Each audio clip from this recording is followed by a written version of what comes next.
Halo semuanya, ini adalah alur cerita film Men in Black. Film ini menceritakan kisah James Edward yang bekerja sebagai polisi di kota New York.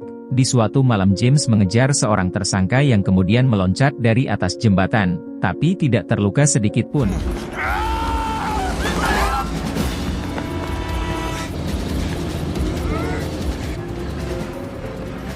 James yang pantang menyerah akhirnya berhasil menangkap pria itu.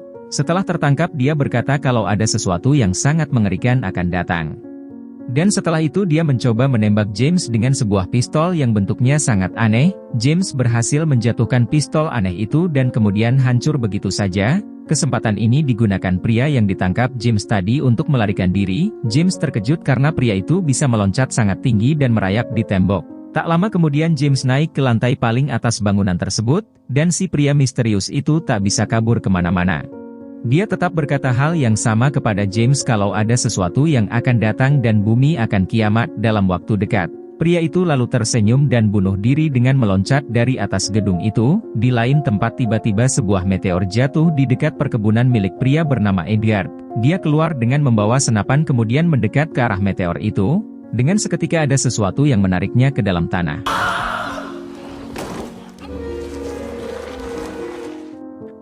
Dan tak lama kemudian Edgar kembali masuk ke rumah. Tapi dengan wajah dan suara yang terlihat berbeda, dia lalu meminta segelas air gula kepada istrinya Beatrice dan meminumnya dengan sangat cepat. Beatrice merasa aneh sewaktu melihat wajah Edgar. Dia berkata kalau kulit wajah Edgar terlihat sangat kendor. Edgar kemudian menarik kulit kepalanya, dia terlihat sangat mengerikan sampai-sampai membuat Beatrice ketakutan lalu pingsan. James kemudian dipanggil ke markas polisi dan diinterogasi gara-gara tersangka yang dia kejar tewas bunuh diri, dan dia kehilangan barang bukti yang paling penting yaitu senjata tersangka tersebut. Polisi yang lain sempat menuduh James mendorong pria itu sampai terjatuh, tapi beberapa saat kemudian ada seorang pria yang masuk lalu mematikan CCTV di ruangan itu. Dia lalu bertanya kepada James apakah tersangka mengatakan sesuatu sebelum dia tewas. James menjawab tersangka terus-terusan berkata kalau dunia akan kiamat dalam waktu dekat. Pria misterius itu juga menanyakan senjata yang dibawa tersangka lalu mengajak James ke sebuah toko gadai milik Gibbs. James mengenali pemilik toko itu karena di masa lalu dia sering berurusan dengan polisi karena menyimpan perhiasan hasil curian. Tapi pria misterius itu bersikeras memaksa Gibbs untuk menunjukkan koleksi senjatanya kepada James. Karena takut Gibbs akhirnya menunjukkan koleksi senjata alien miliknya, James terkejut bukan main tapi dia berhasil mengenali senjata yang sama seperti kepunyaan tersangka yang dikejarnya tadi. Pria misterius itu marah karena Gibbs menjual senjata ilegal yang sangat berbahaya, lalu dia menembak kepala Gibbs sampai pecah. Dan James semakin terkejut setelah melihat kepala Gibbs tumbuh kembali. Pria misterius itu kemudian mengenalkan dirinya sebagai Ki, anggota organisasi yang mengawasi aktivitas alien di bumi. Dia kemudian memberikan sebuah kartu nama dan meminta James untuk datang ke markasnya. Keesokan paginya James pergi menemui Ki dan masuk ke sebuah ruangan di mana sudah ada 6 orang lainnya di situ. Sesaat kemudian seorang pria masuk dan mengenalkan dirinya sebagai Z, lalu dia berkata kalau ke-6 orang tersebut dan James diundang ke tempat itu untuk melakukan sejumlah tes. James kebingungan dengan perkataan Z dan tak punya pilihan selain mengikuti tes tersebut. Di saat ujian menembak ke-6 orang lainnya sibuk menembaki gambar monster, tapi James malah menembak gambar gadis cilik yang berada di dekat kerumunan monster itu. Z kemudian bertanya kepada James apa alasan dia menembak gambar gadis cilik itu. James menjawab kalau monster-monster tersebut tidak terlihat berbahaya. Malah gadis cilik itulah yang mencurigakan karena membawa buku ilmu kuantum fisika, di mana anak seumuran dia belum layak mempelajari hal itu. Setelah melihat kehebatan skill James, Ki tersenyum lalu menemuinya. Dia menjelaskan kalau James saat ini berada di markas organisasi yang menjaga perdamaian antar galaksi dan planet bumi. Dan tes yang dilakukan James tadi adalah tes untuk merekrut anggota baru. Mendengar omongan Ki, James merasa dipermainkan dan menganggap waktunya terbuang percuma. Dia menolak permintaan Ki untuk bergabung di organisasi itu. James terkejut setelah melihat 4 ekor alien membuatkan Ki segelas kopi. Ki bercerita kalau ada ribuan alien yang tinggal di planet bumi. Mereka ini alien baik-baik tapi ada bagusnya jika manusia tidak perlu mengetahui tentang keberadaan mereka. Keesokan paginya James kembali ke markas Ki. Dia sudah berpikir matang-matang dan memutuskan untuk bergabung dengannya.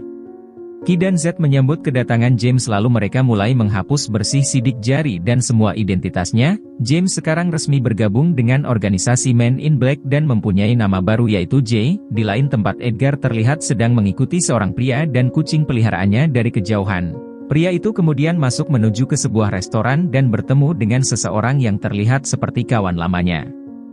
Edgar menyamar sebagai seorang pelayan di restoran itu tapi dengan seketika pria itu mengenalinya. Secepat mungkin Edgar membunuh keduanya lalu melarikan diri. Z menugaskan Ki dan J untuk memeriksa lokasi jatuhnya meteor di kebun milik Edgar. Mereka berdua menemui Beatrice dan menanyakan keanehan kejadian itu. Beatrice bercerita sejak ada meteor jatuh suaminya mulai berperilaku aneh. Edgar sempat meminta segelas air gula kepadanya kemudian dia juga merasa kalau seakan-akan ada orang lain yang memakai kulit Edgar seperti baju. Setelah mendengar cerita Beatrice, Ki menggunakan alat neuron laser kepadanya yang bertujuan untuk membuatnya lupa ingatan. Ki kemudian menjelaskan kepada James kalau bukan meteor yang jatuh di tempat ini, melainkan sebuah UFO alien serangga pemakan mayat dan nampaknya menggunakan kulit Edgar untuk berkeliaran. Jasad dua orang yang dibunuh Edgar akhirnya dikirim ke kamar mayat. Anehnya kucing peliharaan si korban terus-terusan mengikutinya sampai ke sana. J dan Ki kemudian menemui Dr. Laurel Weaver yang melakukan otopsi kepada dua orang korban itu. J melihat ada keanehan di area telinga korban dan memutuskan untuk menyentuhnya. Kepala mayat itu tiba-tiba terbuka dan ternyata ada alien bertubuh kecil yang ternyata mengendalikan robot berbentuk manusia tersebut. Alien itu sedang sekarat dan sebelum tewas dia berkata kepada J, satu-satunya cara untuk menghindari perang adalah mencari galaksi yang tersembunyi di sabuk Orions. Ki mempunyai feeling buruk soal ini karena alien itu ternyata adalah anggota kerajaan bangsa Arquillian, ras alien yang suka berperang. Dr. Laurel kemudian tersenyum setelah mengetahui kalau ternyata alien itu benar-benar ada. Ki tak punya pilihan selain harus menggunakan alat penghapus ingatannya kepada dokter. Mereka berdua menerima kabar dari Z kalau pesawat tempur planet Arquillian menuju ke arah bumi dan bersiap untuk perang.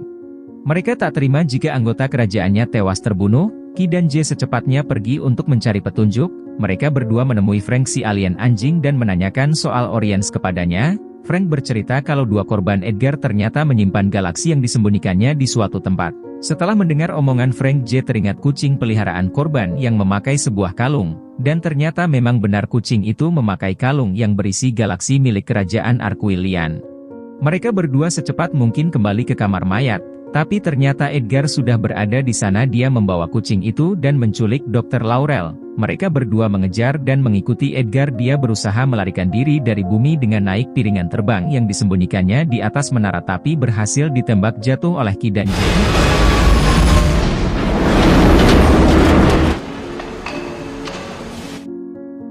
Edgar sangat marah dan menunjukkan wujud aslinya kepada mereka berdua.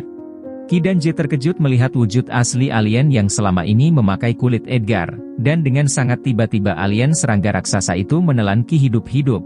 J yang tidak terima partnernya ditelan membalas dendam dengan menginjak kecoak-kecoak di sekitarnya. Melihat bangsanya diinjak alien serangga itu tak terima dan berusaha menyerang J, tapi badannya tiba-tiba meledak dibunuh oleh Ki yang ternyata masih hidup di dalam perut alien itu.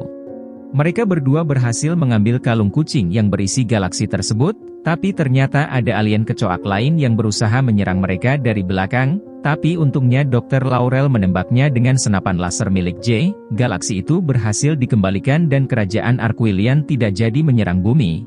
Karena Laurel punya skill handal dalam mengatasi alien, akhirnya dia bergabung dengan MIB dan menjadi partner J.